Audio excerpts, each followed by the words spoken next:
এই যে আমাদের কালকে ঝড়ে সব লুটপাট করে দিয়েছে, এখন কোথায় কী করবো আমরা, তার জন্য খোলা কাছে রান্না হচ্ছে। কালকে 3টের সময়। সারা রাত কি অবস্থায় কাটিয়েছে? সারা রাত ওইভাবে ছিলাম, ওই ভিজে কাঁথা কাপড়ের মধ্যে যাহাই করে ঘুমাইছে। খুব খারাপ অবস্থা। হ্যাঁ হ্যাঁ, খুব খারাপ অবস্থা।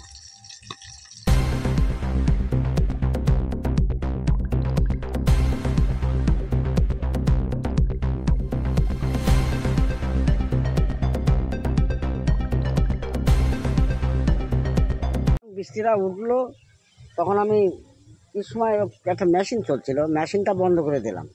মেশিন বন্ধ করে দিয়ে ওখান থেকে ডুব মারতে মারতে চলে আসলাম এই জায়গা, পুকুরতে ডুব মারতে চলে আসলাম। মাথায় শিল পড়ছে, সেইভাবে তো ঝড় উঠেছে। ওঠার পরে ওখান থেকে এসে আমার ছেলেও ছিল, আমরা সবাই খাটের তলায় ঢুকলাম। এই খাটের তলায় ঢুকলাম। ঘর উড়িয়ে নিয়ে যাচ্ছে। আমরা ভয়তে এখন দেখছি দিন যদি লাগে হয়তো কিছু হয়ে যেতে হবে, ভয়তে খাটের তলায় ঢুকলাম। মানে খাঁটি প্রাণ বাঁচালো। হ্যাঁ, খাটের প্রাণ বাঁচালো।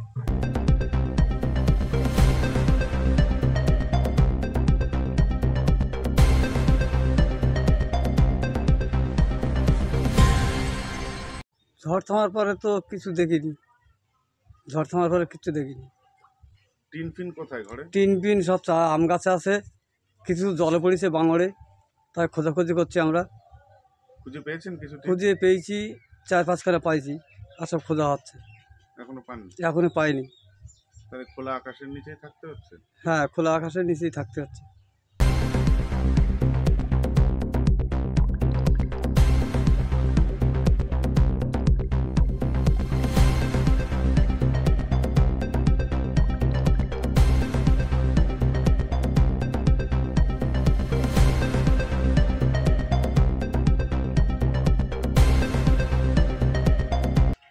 আমরা তো খাইনি, মুড়ি টুড়ি নিয়ে গেছি, বিস্কুট ভিজিয়ে খাবো। আর ঝড় বৃষ্টি মাথায় তো আমরা রান্না করতেই পারিনি, পিসিরা তো রান্না করছিল, পিসিদের রান্নাটা পরে করে দিয়েছি, ঝড়ের পরে রাত্রি এখানেই খাওয়া দাওয়া করেছি, পিসির বাড়ি খেয়েছি, আর বাড়ি নিয়ে গেছি। আমরা বাড়ি রান্না করতে পারিনি, আমাদের তো সব ভেঙে গেছে রান্নাঘরটা, সব নুন টুনুন সবই। উনিও তো চাপা পড়ে যাচ্ছিলেন। চাপা তো পড়ে যেত, না বেরোতো যদি। আরও পাশের লোক আমরা এসে সব ওনাদের সব বাঁচিয়েছি। কেউ ছাগল বের করেছে, কেউ মানুষ বের করেছে, কেউ জিনিসপত্র বের করেছে রান্নাঘরে। ছাগলের চাপা পড়ে জিভ বেরিয়ে গিয়েছিল, আর গরুগুলো তো মাঠে ছিল ওই সময়, শিলা বৃষ্টির সময়। আচমকাই ঝড়টা চলে এলো নাকি? 1 মিনিটের মধ্যে, মুহূর্তের মধ্যেই যে দেখছি মেঘ হয়েছে, মেঘ ডাকছে যে বৃষ্টি আসবে, কিন্তু এত যে ঝড় হবে তো আমরা বুঝতে পারিনি।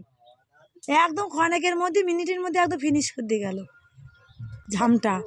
আর বরফ পড়েছে, মনে হয় শিল পড়েছে বরফের মতো, আমার পাগুলো পুরো চাপা পড়ে গেছে বরফ। আমি ঝড় মাথায় জোরো পাকের মতো কাঁপছি আর কাঁদছি ভয়তে। আমি রান্নাঘরে বড় ঘরে আর আসতে পারিনি, বড় ঘরে মেয়ে আর বাবা ছিল, আর রান্নাঘরে আমি ছিলাম। শিল মানে বাইরে পড়েছে, এত পরিমাণে শিল ঘরের ভিতরে ঢুকে গেছে, টালি টালি কিছুই নেই, ঘর একদম তছনছ।